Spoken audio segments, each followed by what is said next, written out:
बिस्मिल्लाहिर्रहमानिर्रहीम। अस्सलामुअलैकुम। मोहतरम नाज़रीन इकराम, आज का हमारा मौजू हज़रत शुएब अलैहिस्सलाम है। दोस्तों, हमारे अल्फाजों के ज़रिए आप सबको इल्म व मार्फत के इस सफ़र में खुशामदीद कहते हैं। नाज़रीन, हज़रत शुएब अलैहिस्सलाम अल्लाह ताला के बरगुज़ीदा नबियों में से हैं। कुरान करीम में मुतअद्दिद मकामात पर आप अलैहिस्सलाम का जिक्र मौजूद है। आपका सिलसिला नसब हज़रत इब्राहीम अलैहिस्सलाम के फर्जंद मुदय्यन तक पहुँचता है। अल्लाह ताला ने आप अलैहिस्सलाम को अहले मुदय्यन और अस्हाबे ईका की तरफ रसूल बनाकर भेजा। अहले मुदय्यन को कौम शुएब कहा जाता है, जो बुत परस्ती में मुब्तला थी। इसके साथ साथ उनमें नाप तोल में भी धोखादही और लूट खसूट जैसे बुरे अमाल आम हो चुके थे, जो इंसान की रूह को अंदर से खा जाते हैं। हजरत शुएब अलैहिस्सलाम ने उन्हें बहुत समझाया, नसीहत फरमाई और अल्लाह के गजब और अजाब से खबरदार किया। आप अलैहिस्सलाम निहायत फसीह बलीग और शीरीं गुफ्तगू करने वाले थे।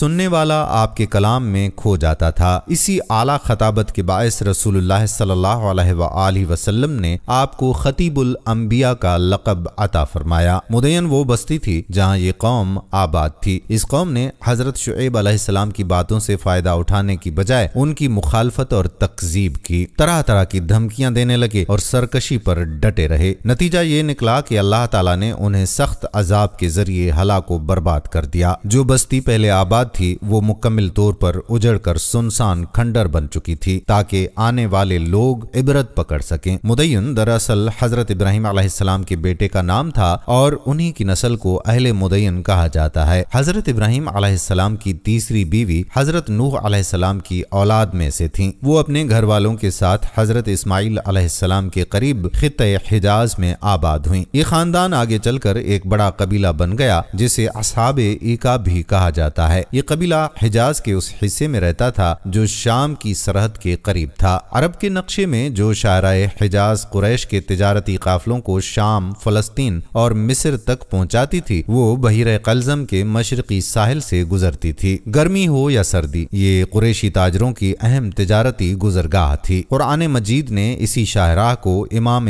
मुबीन करार दिया है। हजरत शुएब अलैहिस्सलाम भी इसी ही कबीले से ताल्लुक रखते थे। आप अलैहिस्सलाम का नसब इस तरह बयान किया जाता है। हजरत शुएब बिन सफून बिन ईफा बिन साबित बिन मुदय्यन बिन इब्राहीम अलैहिस्सलाम। अस्हाबे ईका यानी झाड़ियों और घने दरख्तों वाले लोग। ये कबीला बहरे कलजम के मशरकी साहिल और अरब के शुमाल मगरिब के उस मकाम पर आबाद था जिसे शाम के करीब हिजाज खालसा कहा जाता था। नहरों और आबशारों की कसरत ने इस खित्ते को इतना सरसब्ज बना दिया था कि फलदार दरख्तों और रंगीन फूलों के बागात हर तरफ फैले हुए थे। अगर कोई शख्स बाहर से देखता तो पूरा इलाका एक घना झुंड दिखाई देता। इसी मुनासबत से अहले मुदय्यन को अस्हाबे ईका कहा गया। बाज रिवायतों के मुताबिक ये कबीला बाद में दो हिस्सों में तकसीम हो गया। शहर में रहने वालों को अहले मुदय्यन और देहात में बसने वालों को अस्हाबे ईका कहा जाता था। कौम आद और समूद की तरह कौम मुदय्यन भी बुत परस्ती में मुब्तला थी। इस जुर्म के साथ साथ खरीदो फरोख्त में धोखादही, नाप तोल में कमी, मामलात में फरेब और डाकाजनी आम हो चुकी थी। माल और दौलत की ज्यादती ने उन्हें इतना मगरूर बना दिया था कि ये सब कुछ अपने इख्तियार और हक की मिल्कियत समझ बैठे थे। इसी गुमराही से निकालने और हिदायत देने के लिए अल्लाह ताला ने खतीबुल अंबिया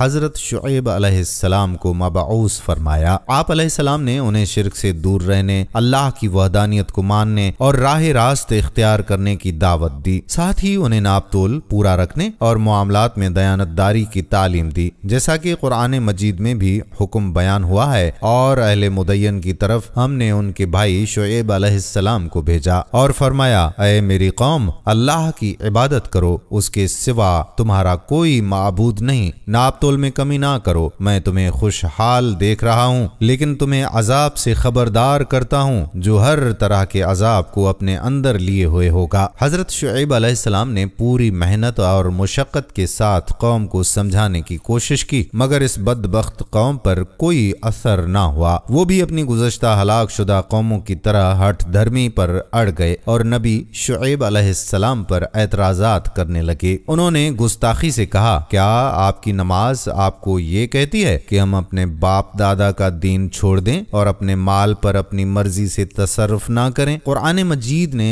उनके अल्फाज यूं बयान फरमाए, कहने लगे, ऐ शुएब, क्या तेरी नमाज ने तुझे ये حکم دیا ہے کہ ہم ان معبودوں کی عبادت چھوڑ دیں جن کی پرستش ہمارے باپ دادا کرتے آئے ہیں، اور کہا ہم اپنے مال میں اپنی مرضی سے فیصلہ نہ کر سکیں، بے شک تم بڑے نیک چلن اور پاکیزہ اخلاق والے ہو۔ حضرت شعیب علیہ السلام پر چند کمزور اور غریب لوگ ایمان لائے، مگر مالدار سرداروں اور قوم کے سرکش لوگوں کا حال یہ تھا کہ جو شخص دین سمجھنے اور قبول کرنے کی نیت سے حضرت شعیب علیہ السلام کی خدمت اقدس میں جاتا، وہ اسے راستے میں روک لیتے، ڈراتے دھمکاتے اور مسلمانوں کے سامنے جاہلانہ شکوک و شبہات پیش کرتے۔ وہ دین حق میں ٹیڑھی بات نکالنے اور لوگوں کے دلوں میں خلل پیدا کرنے کی کوشش کرتے رہتے تھے۔ حضرت شعیب علیہ السلام نے ان گمراہ لوگوں کو ہر طرح سے روکا، مگر ان باطل بت پرستوں نے اللہ تعالیٰ کی بات سننے کی بجائے نبی علیہ السلام کو اپنی ہی ملت چھوڑ دینے والا سمجھ لیا۔ وہ یہ گمان کرنے لگے کہ گویا حضرت شعیب علیہ السلام پہلے ان کے دین میں شامل تھے اور پھر ان سے الگ ہو گئے ہیں۔ اسی کے ساتھ انہوں نے ان لوگوں کی واپسی کا مطالبہ بھی کیا جو کفر چھوڑ کر اسلام میں داخل ہو چکے تھے۔ انہوں نے حضرت شعیب علیہ السلام کو دھمکی دی کہ یا تو تم ہمارے دین میں دوبارہ شامل ہو جاؤ ورنہ ہماری بستی سے نکل جاؤ، اور گستاخی سے کہا کہ اگر تیرے پاس اتنا بڑا قبیلہ نہ ہوتا تو ہم دیکھ لیتے کہ تو کس طرح ہمیں اپنے دین سے ہٹاتا ہے، ہم تو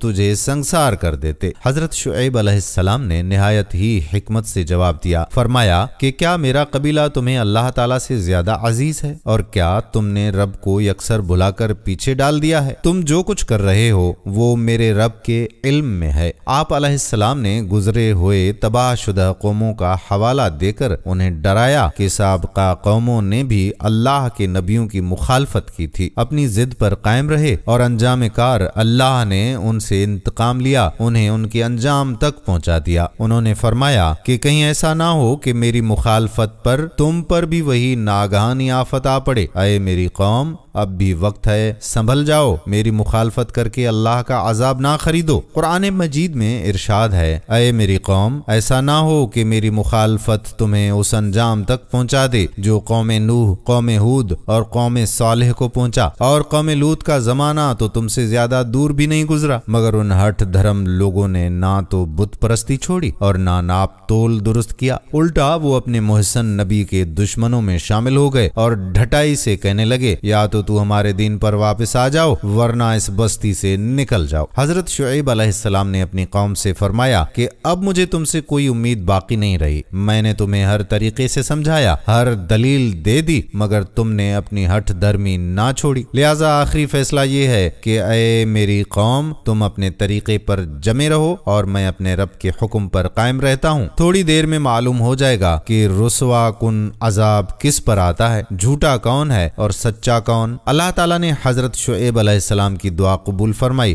اور ان نافرمانوں پر عذاب نازل کیا گیا اور انہیں ہمیشہ کے لیے عبرت بنا دیا۔ ان پر 3 طرح کے عذاب آئے، تیز چیخ، خوفناک زلزلہ اور آگ برساتا ہوا بادل۔ عذاب کی ابتدا اس طرح ہوئی کہ ان کی بستی پر شدید گرمی مسلط کر دی گئی، یہاں تک کہ لوگ تڑپ اٹھے۔ پھر ان کے قریب جنگل کی سمت ایک گہرا بادل نمودار ہوا جس نے سایہ قائم کر دیا۔ یہ منظر دیکھ کر پوری قوم اس کے سائے کے نیچے اکٹھی ہو گئی۔ وہ خود بخود بغیر کسی سپاہی کے، بغیر کسی حکم کے اپنی موت کی جگہ جمع ہو گئے۔ جب سب جمع ہو گئے تو آسمان سے آگ برسائی گئی، پھر ایک ہولناک چیخ نے انہیں جھنجھوڑ کر رکھ دیا۔ اس کے بعد زمین لرز اٹھی اور زلزلے نے تھوڑی ہی دیر میں سب کو تباہ و برباد کر دیا۔ ان پر ایک ایسا دھواں چھوڑ دیا گیا جو دلوں کو جھلسا دیتا تھا۔ یہ وہی دھواں تھا جو زمین اور پہاڑوں کی دراڑوں سے زلزلے کے وقت اٹھتا ہے، اوپر آتشی بادل، نیچے لرزتی ہوئی زمین اور درمیان میں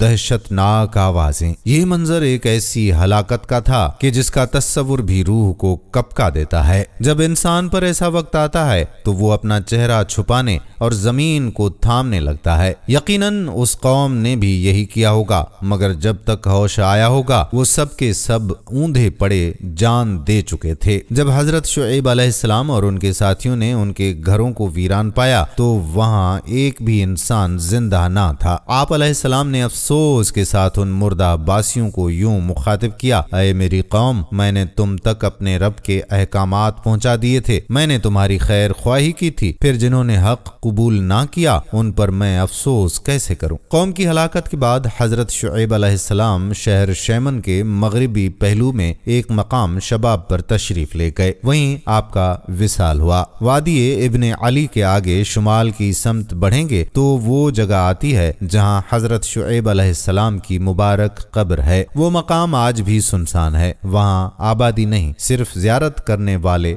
जाते हैं। दोस्तों, मैं उम्मीद करता हूं कि ये वीडियो भी आप दोस्तों को पसंद जरूर आई होगी। अगर ऐसा है तो वीडियो को लाइक भी करें, शेयर भी करें और हमारे चैनल को सब्सक्राइब करना मत भूलिएगा। अपने मेजबान कादिर बख्श कल्होड़ो को आने वाली वीडियो तक दीजिए इजाजत। अगर सांसों ने की वफा तो बहुत जल्द एक और वीडियो के साथ आपकी खिदमत में हाजिर होंगे। तब तक हंसते रहिए, मुस्कुराते रहिए। अल्लाह हाफिज।